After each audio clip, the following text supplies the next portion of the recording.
নবম-দশম শ্রেণীর রসায়নের পঞ্চম অধ্যায় নিয়ে আলোচনা করতেছিলাম। পঞ্চম অধ্যায়ের নাম হচ্ছে রাসায়নিক বন্ধন। তো আমি অলরেডি কয়েকটা ক্লাস নিয়েছি রাসায়নিক বন্ধন অধ্যায়ের উপর।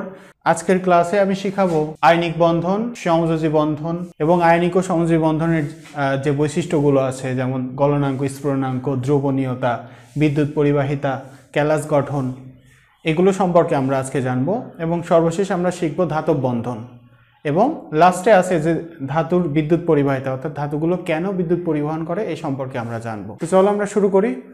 আমাদের প্রথম টপিকটা ছিল আয়নিক বন্ধন। তোমরা ক্লাসে এটি শিখেছো যে সোডিয়াম ক্লোরাইড কিভাবে তৈরি হয়। সোডিয়াম একটা ইলেকট্রন দান করে কি হয় Na+, আর ক্লোরিন সেই একটা ইলেকট্রন গ্রহণ করে কি হয় Cl-। আমরা জানি যে ইলেকট্রন গ্রহণ করলে হয় মাইনাস আর দান করলে হয় প্লাস। তো দেখো এটা কিন্তু ধনাত্মক আয়ন তৈরি করলো, এটার নাম হচ্ছে ক্যাটায়ন,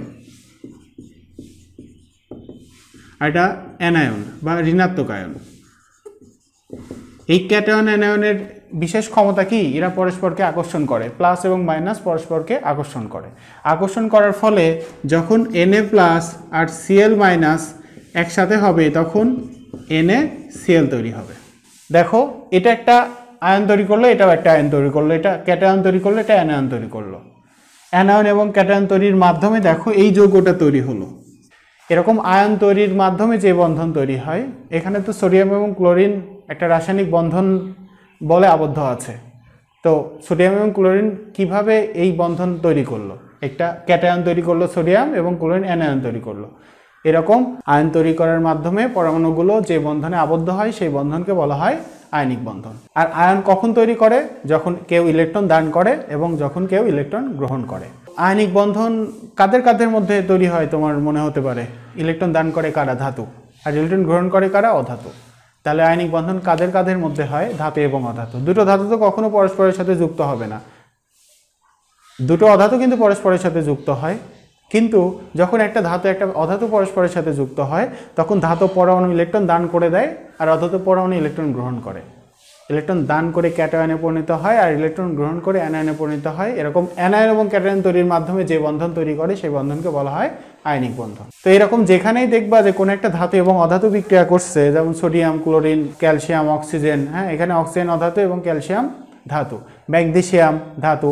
এরকম পর্যায় সারণীতে 1 নম্বর, 2 নম্বর, তারপরে 13 নম্বর গ্রুপ, এই গ্রুপগুলোর মৌলগুলো কি করে, ইলেকট্রন দান করে, একটা, দুটো বা তিনটে ইলেকট্রন দান করে।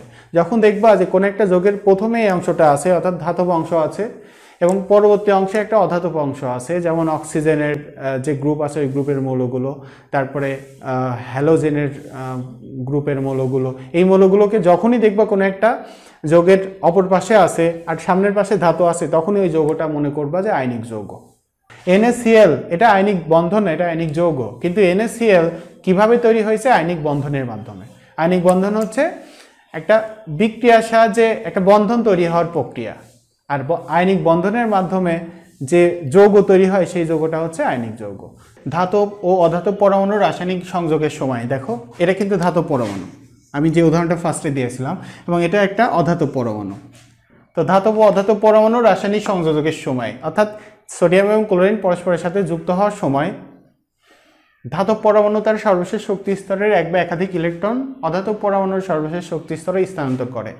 ঘটনা তো তাই ঘটছে যে সোডিয়ামের একটা ইলেকট্রন ক্লোরিনের সর্বশেষ শক্তি স্তরে স্থানান্তর করছে। সোডিয়ামের সর্বশেষ কক্ষ হতে একটা ইলেকট্রন, ওইটা ক্লোরিনের সর্বশেষ কক্ষ হতে 60টা ইলেকট্রন, ওই 60টা ইলেকট্রনের কক্ষপথে একটা ইলেকট্রন দিয়ে দেয় সোডিয়াম, স্থানান্তর করছে। আমরা জানি যে ইলেকট্রন এরকম স্থানান্তর যদি করে তাহলে যে নেয় সে ঋণাত্মক আয়নে পরিণত হয় আর যে দেয় সে ধনাত্মক আয়নে পরিণত হয়। তো স্থানান্তর করার ফলে কি হয়েছে, ধনাত্মক ঋণাত্মক আয়ন সৃষ্টি করছে। এই সৃষ্টি করার মাধ্যমে যে বন্ধন গঠিত হয় সেই বন্ধনকে বলা হয় আয়নিক বন্ধন। একদম ইজি সংজ্ঞাটা। আর আয়নিক বন্ধনের মাধ্যমে যে যৌগ গঠিত হয় সেই যৌগকে বলে আয়নিক যৌগ। তো আয়নিক যৌগ যদি প্রশ্ন আসে তাহলে আমার মনে হয় যে এই সংজ্ঞাটা লিখে, এই লাইনটা লিখলে বেশি ভালো হবে, সংজ্ঞাটা বেশি পারফেক্ট হবে। তুমি যদি লেখো যে আয়নিক বন্ধনের মাধ্যমে যে যৌগ গঠিত হয় তাকে আয়নিক যৌগ বলে, তাহলেও হবে সংজ্ঞাটা, কিন্তু আমার মনে হয় আয়নিক বন্ধনের সংজ্ঞাটা ফার্স্টে দিয়ে তারপরে এই লাইনটা লিখলে বেশি ভালো হয়। আরও কয়েকটা আয়নিক যৌগ যেমন ক্যালসিয়াম অক্সাইড, হ্যাঁ, ক্যালসিয়াম দুটি ইলেকট্রন অক্সিজেনকে দান করে দেয়। সোডিয়াম হাইড্রাইড, সোডিয়াম একটা ইলেকট্রন হাইড্রোজেনকে দান করে দেয়। তারপরে সোডিয়াম ফ্লোরাইড, ম্যাগনেসিয়াম ব্রোমাইড, এই সবই কি আয়নিক বন্ধন। এই যে প্রথম অংশ ধাতু এবং পরের অংশ অধাতু, দেখো প্রথম অংশ ধাতু পরের অংশ অধাতু, সবগুলোরই প্রথম অংশ ধাতু এবং পরের অংশ অধাতু। তো এরকম ধাতু এবং অধাতু যদি কোনো একটা যৌগের প্রথম অংশ এবং পরের অংশ থাকে তাহলে সেই যৌগটা আয়নিক যৌগ।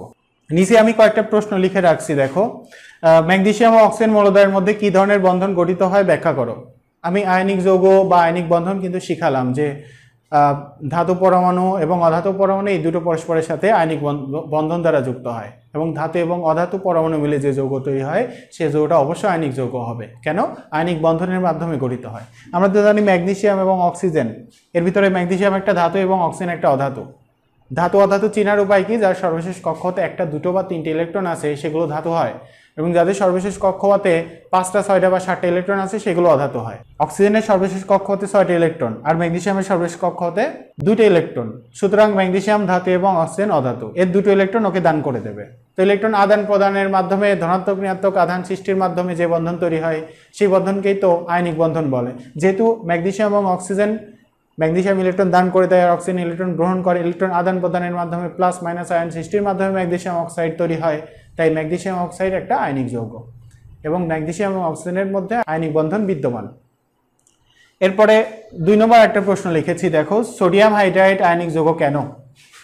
কেন আয়নিক যৌগ? আয়নিক বন্ধনের মাধ্যমে তৈরি হয়। জাস্ট এইটুকু অ্যান্সার করলে তো হবে না, আয়নিক বন্ধনের মাধ্যমে কিভাবে এটা যুক্ত হচ্ছে সোডিয়াম এবং হাইড্রোজেন সেটা একটু দেখাইতে হবে। লিখবে যে সোডিয়ামের সর্বশেষ কক্ষতে 1টা ইলেকট্রন, হাইড্রোজেনের সর্বশেষ কক্ষতে 1টা ইলেকট্রন। সোডিয়াম অষ্টক পূর্ণ করার জন্য 1টা ইলেকট্রন দান করে দেবে, হাইড্রোজেন দ্বিত্ব পূর্ণ করার জন্য অর্থাৎ 2 এর নিয়ম পূর্ণ করার জন্য এই 1টা ইলেকট্রন গ্রহণ করবে। এই ইলেকট্রন দান করলো, ইলেকট্রন দান করলো প্লাস আয়ন, আরও গ্রহণ করে মাইনাস আয়ন, প্লাস মাইনাস সৃষ্টির মাধ্যমে সোডিয়াম এবং হাইড্রোজেন যুক্ত হয়। আর আমরা জানি ধনাত্মক এবং ঋণাত্মক আয়ন সৃষ্টির মাধ্যমে যে মৌলগুলো পরস্পরের সাথে যুক্ত হয় তারা আয়নিক যৌগ তৈরি করে। সুতরাং NaOH আয়নিক যৌগ। এরপরে প্রশ্ন, কার্বন কেন আয়নিক যৌগ গঠন করে না? অধাতুকে আয়নিক যৌগ গঠন করে? অবশ্যই করে। ধাতব পরমাণু এবং অধাতব পরমাণু যদি যুক্ত হয় তাহলে আয়নিক যৌগ তৈরি করে। কিন্তু কার্বন কি? যাদের সর্বশেষ কক্ষতে 5টা, 6টা বা 7টা ইলেকট্রন থাকে তারা অধাতু, আর যাদের সর্বশেষ কক্ষতে 1টা, 2টো বা 3টে ইলেকট্রন থাকে তারা ধাতু। কিন্তু কার্বনের সর্বশেষ কক্ষতে 4টা ইলেকট্রন, তো কার্বন তো চাইবে যে 4টা ইলেকট্রন গ্রহণ করে অষ্টক পূর্ণ করে যৌগ তৈরি করতে। এন্ড 4টা ইলেকট্রন দেওয়ার মতো কোনো ধাতু আছে কিনা? না, পৃথিবীতে 4টা ইলেকট্রন দান করার মতো কোনো ধাতু নেই। সে কারণেই কার্বন কখনোই ইলেকট্রন গ্রহণ করতে পারবে না কোনো ধাতুর কাছ থেকে। যেহেতু ইলেকট্রন গ্রহণ করতে পারবে না তাহলে কি কার্বন যুক্ত হয় না? হ্যাঁ, কার্বন অবশ্যই যুক্ত হয়, এবং কার্বন যৌগের সংখ্যা পৃথিবীতে কিন্তু সব থেকে বেশি। কিভাবে যুক্ত হয়? এরা সমযোজী বন্ধনের সাহায্যে যুক্ত হয়। এরপরে আমি যে বন্ধনটা পড়বো আয়নিক বন্ধনের পরে আছে সমযোজী বন্ধন। তো কার্বন আরেকটা মৌলের সাথে বা নিজেদের মধ্যেই সমযোজী বন্ধনের সাহায্যে যুক্ত হয়।